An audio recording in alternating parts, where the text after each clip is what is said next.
السلام عليكم، اهلا بيكم في قناتي. انا النهارده بقى هعمل معاكم ان شاء الله كيكه البرتقال الخطيره دي. بجد تحفه جميله جدا. كمان البرتقال اليومين دول جميل جدا في السوق، تقدري ان انت تجيبيه وتعصريه وتستفادي بيه ان انت تعملي بيه كيكه كده جميله، وحتى ايه للتغيير. بس اهم حاجه قبل ما ابدا بقى وصفتي، ما تنسوش اللايك والاشتراك. ونبدا بقى الوصفه. مكوناتها سهله جدا وموجوده. معايا 4 بيضات. يكونوا ما يكونوش يعني ما تحطهمش في التلاجة. يكونوا بحرارة المطبخ. ومعايا كيس فانيليا كده عليه. ممكن تستخدمي اللي هي الحبيبات او السايبة. مع كوباية من السكر. واضربهم كويس جدا. تقدري ان انت تستبدلي المضرب بالخلاط. او المضرب اليدوي يعني. ينفع اي حاجة فيها. مش شرط المضرب يعني ده ولا حتى الخلاط. هضربهم بس كويس جدا كده عشان اتأكد ان ايه، ان هما اندمجوا مع بعض. واكون محضرة بقية المكونات بتاعتي وعصرة البرتقال. انا هنا هستخدم برضو كوباية الا ربع من الزيت. بصوا، كوباية مش كاملة، كوباية الا ربع من الزيت. مع كوباية ونص من البرتقال، عصير البرتقال. بقى كوباية ونص من عصير البرتقال مع كوباية من السكر مع كوباية الا ربع من الزيت. هضربهم بس ضربة بسيطة كده قبل ما احط بقية المكونات بتاعتي. انا عندي هكون مستخدمة 3 كوبايات وربع من الدقيق. اكون نخليهم كده كويس. مع كيس بيكنج باودر او محسن كيك. بجد المقادير دي مظبوطة بالظبط. انتي بقى هتشوفي الدقيق لو كان عشان بيختلف من نوع لنوع. لو هتعوزي شوية دقيق او هتعيني شوية، يعني ممكن تستخدمي 3 كوبايات من الدقيق الاول بس. وتشوفي عايز ربع كوباية ماشي، ما عايزهاش.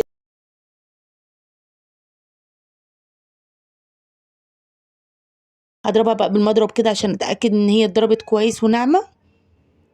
شايفين معايا الخليط تحفه ما شاء الله. والكيكه دي برضو تنفع ان انت لو انت مش عايزاها تبقى برتقال وتعمليها باللبن. يعني هتعيني الكوبايه ونص من البرتقال. هتستبدليهم باللبن. هدهن بقى الصينيه اللي هتخش الفرن معايا برشه كده من الزيت.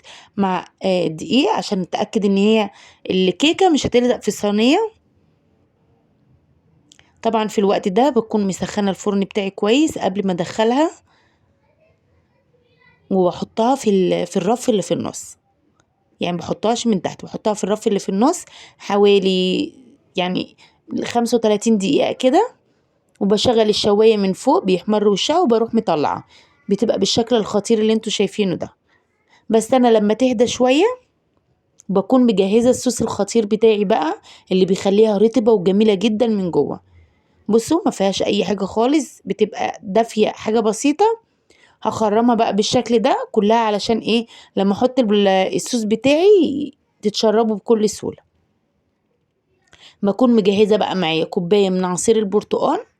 مع معلقة من السكر. ببدأ بقى ان انا ايه اقلبها كده واحطها في قلب العصير البرتقال بيبقى بارد. هنزلها بقى كده. انتي نزلي 3/4 الاول وتشوفيها. عشان برضو زي ما قلت لكم بيفرق من نوع دقيق لدقيق، ممكن تتشربه ممكن ما تشربوش كله. هنحط كوبايه الا ربع من عصير البرتقال. وهتشوفيها. اهم حاجه ان انت تقعدي تقلبي فيها كده عشان تتاكدي ايه ان دخلت العصير في قلب الكيكه. الكوبايه دي بقى بتخليها رطبه وجميله. وطعمها خطير جدا. بجد يعني بيفرق جدا في طعمها. وتخليها رطبه جدا، ويعني كل افراد العيله عندك هيعجبهم جدا. وطبعا بيخلي طعم الكيكه ام برتقال، بيخلي طعم البرتقال فيها قوي. بجد جميلة، اتمنى ان انتوا تعملوها. وما تنسونيش في اللايك والاشتراك. هبدأ بقى ان انا ايه اخرطها كده واوريها لكم برضو. بجد تحفة جميلة جدا. تقدري برضو ان انتي تعصري البرتقال وتحتفظي بيه في قلب الفريزر اكياس عادي.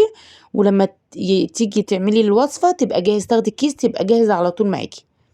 يعني مش لازم تعصريه في قلب في نفس الوقت ولا حاجة. شايفين؟ تحفة ما شاء الله. وهشة جدا، وزي ما قلت لكم رطبة جدا لما تيجي تاكليها، تحسيها كده ان هي ناعمة في بقك. بجد الكوبايه ديت هتفرق جدا معاه. زي ما قلت لك استخدمي، ما تستخدميش الكوبايه كلها، استخدمي كوبايه الا ربع، لحد ما تشوفيها هي هتشرب قد ايه معاكي. شايفين بضغط عليها هي شاربه، يعني هي شاربه ما نزلتش حاجه. بصوا بقى طريه ولينه جدا، وكمان لو خصوصا لو عندك اطفال هتبقى ناعمه في بقهم جدا ما شاء الله. اتمنى بقى تكون عجبكم، يا ريت ما تنسونيش في اللايك والاشتراك. مع السلامه.